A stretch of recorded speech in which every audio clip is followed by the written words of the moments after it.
BJP high command के आगे झुके सिंधिया। पहले विधानसभा चुनाव लड़ने से किया इनकार, अब हुए तैयार। सिंधिया के लिए आसान नहीं होगा विधानसभा का चुनाव। सिंधिया चुनाव लड़े तो कांग्रेस उनकी कड़ी घेराबंदी की कर चुकी है तैयारी। ग्वालियर या शिवपुरी सिंधिया जहां से लड़ेंगे चुनाव, वहीं उन्हें हराने की तैयारी। ज्योतिरादित्य सिंधिया की किस्मत का फैसला 24 घंटे में हो जाएगा। सिंधिया चुनाव लड़ेंगे या नहीं लड़ेंगे, बीजेपी उन्हें विधानसभा का टिकट देगी या फिर सिंधिया की बात को स्वीकार करेगी और उन्हें लोकसभा की तैयारी करने के लिए कह देगी। सिंधिया को प्रचार की कमान देगी या फिर शिवपुरी या गुना से किसी सीट से उन्हें चुनाव मैदान में उतार देगी। ग्वालियर भी विकल्प है। यहाँ भी 2 सीटों पर बीजेपी ने अभी अपने उम्मीदवारों के नामों का ऐलान नहीं किया है। इस बीच सिंधिया को लेकर तमाम तरह की चर्चाएं चल रही हैं। दरअसल भोपाल में बीजेपी कोर कमेटी की बैठक सीएम आवास पर बुलाई गई थी। बैठक में सबसे पहले सिंधिया ने कहा कि जो विधानसभा चुनाव नहीं लड़ना चाहते हैं, इसलिए उनकी जगह पार्टी के किसी कार्यकर्ता के नाम पर विचार किया जाए। सिंधिया ने अपनी बात तो रख दी और ये बात दिल्ली हाईकमान तक भी पहुंच गई और सिंधिया को भी अपनी गलती का एहसास हो गया, क्योंकि अब वो बीजेपी में है, कांग्रेस में नहीं। बीजेपी में हर फैसला हाईकमान का होता है। पार्टी के दूसरे नेताओं को ये तय करने का अधिकार नहीं है कि वो कौन सा चुनाव लड़ेगा और कौन सा चुनाव नहीं लड़ेगा। इसलिए सिंधिया को तुरंत ही एहसास हो गया कि वो बड़ी गलती कर गए हैं, इसलिए उन्होंने तुरंत ही इसे सुधार लिया और सिंधिया के कार्यकाल की ओर से बयान जारी कर कहा गया कि सिंधिया ने चुनाव लड़ने से इनकार किया है। इस तरह की खबरें आधारहीन है। पार्टी हाईकमान उनके बारे में कोई भी फैसला करेगा, जो भी फैसला हाईकमान करेगा उसे वो स्वीकार करेंगे। अगर हाईकमान प्रचार करने को कहेगा तो पार्टी के लिए प्रचार करेंगे और अगर चुनाव लड़ने का निर्देश मिलेगा तो चुनाव लड़ेंगे। ऐसे में सवाल उठ रहा है कि सिंधिया को अगर हाईकमान ने चुनाव लड़ाया तो वो किस सीट से चुनाव लड़ेंगे। सिंधिया के कार्यालय से साफ कर दिया गया है कि सिंधिया चुनाव लड़ने के लिए तैयार हैं।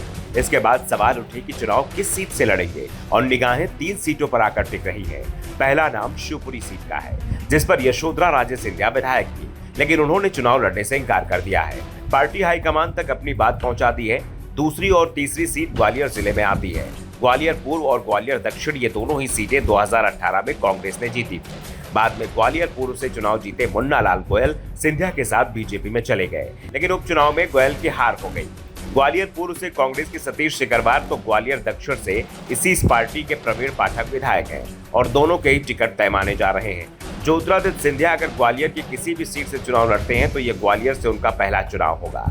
अभी तक वो गुना सीट से ही लोकसभा चुनाव लड़ते रहे हैं। वैसे ग्वालियर सीट सिंधिया परिवार की मानी जाती है। ज्योतिरादित्य के पिता ग्वालियर से 5 बार चुनाव जीतकर संसद पहुंचे। उन्होंने ग्वालियर से अंतिम चुनाव 1998 में लड़ा था, लेकिन इस चुनाव में उन्हें बीजेपी के जयभान सिंह पवैया ने कड़ी टक्कर दी। हालात ये हो गए थे कि पूरे दिन की काउंटिंग के दौरान कभी माधवराव लीड लेते तो कभी जयभान सिंह। बाद में माधवराव सिंधिया 28,000 वोटों से चुनाव जीतने में कामयाब हो गए थे। कांग्रेस को इतने वोट आएंगे ये भरोसा सिंधिया को चुनाव परिणाम आने के बाद भी नहीं हो पा रहा था और इसके बाद उन्होंने 1999 का लोकसभा चुनाव फिर गुना से लड़ा और ये चुनाव माधवराव सिंधिया के जीवन का अंतिम चुनाव होकर रह गया।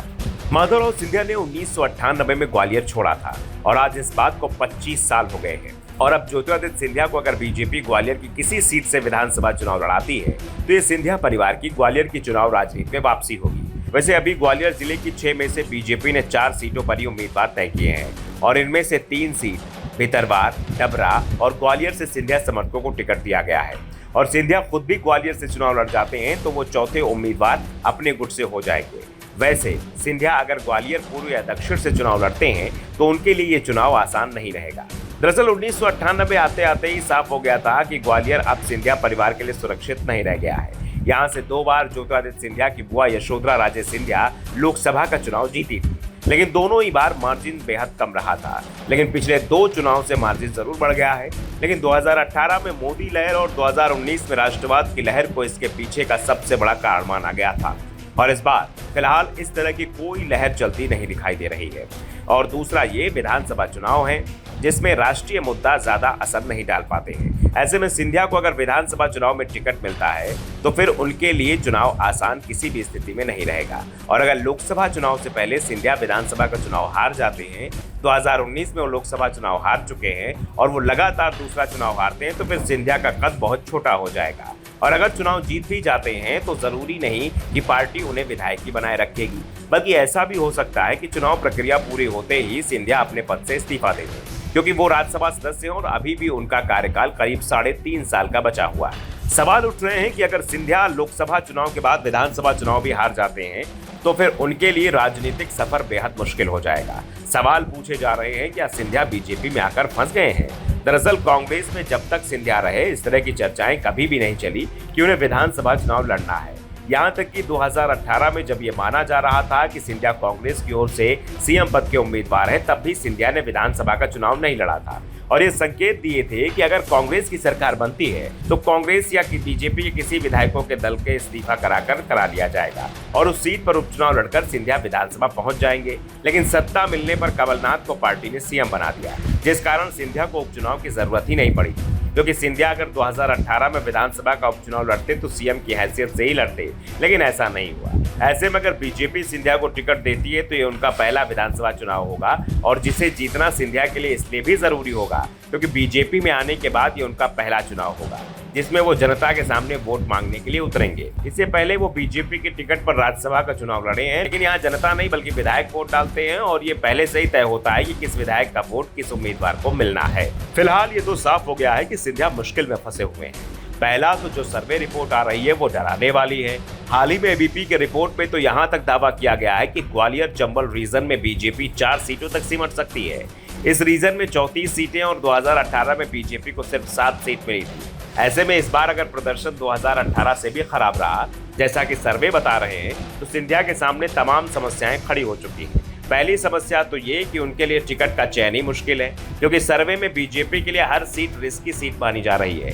यहाँ तक कि शिवपुरी विधानसभा सीट जिस पर ज्योतिरादित्य की बुआ विधायक हैं और जिन्होंने विधानसभा चुनाव नहीं लड़ने का ऐलान किया है और दावा किया जा रहा है कि ज्योतिरादित्य अपनी बुआ की सीट पर चुनाव लड़ सकते हैं, लेकिन कहा जा रहा है कि ज्योतिरादित्य के लिए शिवपुरी की सीट भी आसान सीट नहीं मानी जा रही है, क्योंकि यहाँ यशोधरा की जीत का अंतर भी लगातार कम हो रहा था। फिर भी ग्वालियर पूर्व और ग्वालियर दक्षिण की सीट की तुलना में शिवपुरी की सीट सिंधिया को ज्यादा आसान दिखाई दे रही है। लेकिन सिंधिया किस सीट से चुनाव लड़ेंगे ये बीजेपी हाईकमान को तय करता है। सिंधिया तो चुनाव लड़ने का मन बना चुके हैं, भले ही बेमन से ही सही। अगर हाईकमान आदेश देगा तो विधानसभा चुनाव लड़ेंगे। सिंधिया विधानसभा चुनाव लड़ने को क्यों तैयार नहीं है, इसके लिए सबसे बड़ा कारण सीएम पद को लेकर उनकी हल्की पड़ चुकी दावेदारी को माना जा रहा है। सिंधिया के सामने कई संकट खड़े हैं। बीजेपी में उनके समर्थकों का कोटा सीमित कर दिया गया है, कई विधायक और मंत्रियों के टिकट संकट में डाल दिए गए हैं और अब उनकी सीएम पद की दावेदारी को भी बेहद कमजोर माना जा रहा है और शायद इसी के चलते सिंधिया पहले विधानसभा चुनाव लड़ने को